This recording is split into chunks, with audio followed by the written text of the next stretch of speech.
اسم عجیب شروع کنیم.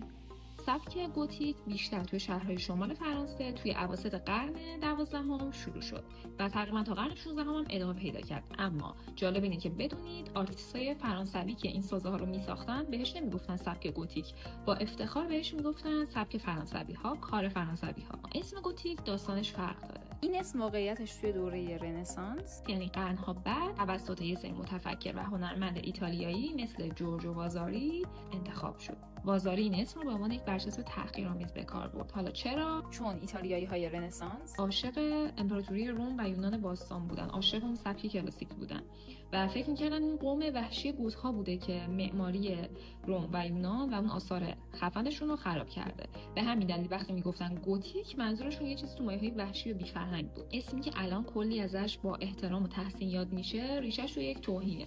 این خودش بحث برانگیزه، ولی یه سری داستان دیگه هم بود.